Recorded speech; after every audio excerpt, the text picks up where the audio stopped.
தை அமாவாசையொட்டி புனித தலங்கள் மற்றும் நீர்நிலைகளில் குவியும் மக்கள். முன்னோர்களுக்கு தர்ப்பணம் கொடுத்து வழிபாடு.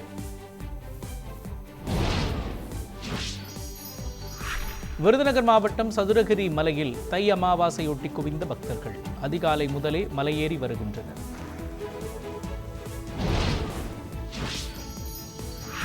தமிழ்நாட்டில் வாக்காளர் பட்டியல் திருத்த பணிகளுக்கு விண்ணப்பம் அளிப்பதற்கான அவகாசம் இன்றுடன் நிறைவு.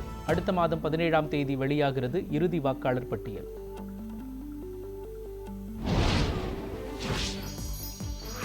கரூர் துயர சம்பவம் தொடர்பாக சிபிஐ விசாரணைக்காக மீண்டும் டெல்லி செல்கிறார் தாவேக தலைவர் விஜய். இன்று மாலை புறப்படுகிறார்.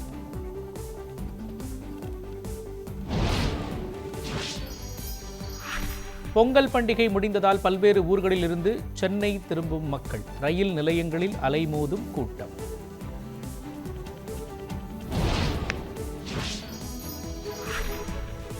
ஆல்மான் கிட் சிரப் இருமல் மருந்து விற்பனை மற்றும் விநியோகத்திற்கு தமிழ்நாடு அரசு தடை விதிப்பு.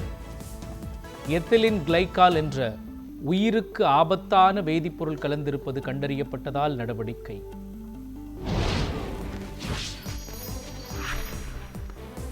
திமுக ஆட்சி அகற்ற கஞ்சா சீரழிவு என்ற ஒரு காரணமே போதும். பாமக தலைவர் அன்புமணி ராமதாஸ் விமர்சனம்.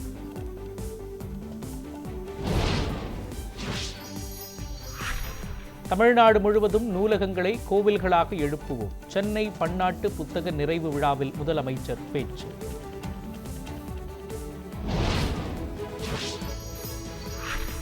ஜனவரி 21 முதல் 29ஆம் தேதி வரை குடியரசுத் தலைவர் மாளிகையை பார்வையிட பொதுமக்களுக்கு அனுமதி இல்லை. குடியரசு தின விழாவை முன்னிட்டு அறிவிப்பு.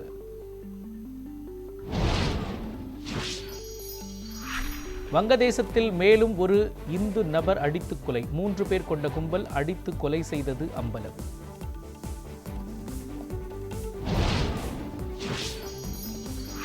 பாகிஸ்தானின் கராச்சி நகரில் உள்ள வணிக வளாகத்தில் பயங்கர தீ விபத்து. 3 பேர் உயிரிழந்த நிலையில் பலர் காயம்.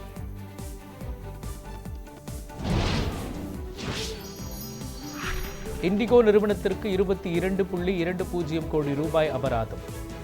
டிசம்பரில் ஏற்பட்ட பெரும் விமான போக்குவரத்து இடையூறுகளுக்காக இந்த நடவடிக்கை. இந்தியா நியூசிலாந்து இடையே இன்று 3வது ஒருநாள் போட்டி. 1-1 என இரு அணிகளும் சமநிலையில் நீடிப்பதால் தொடரை கைப்பற்றும் முனைப்பில் இந்தியா.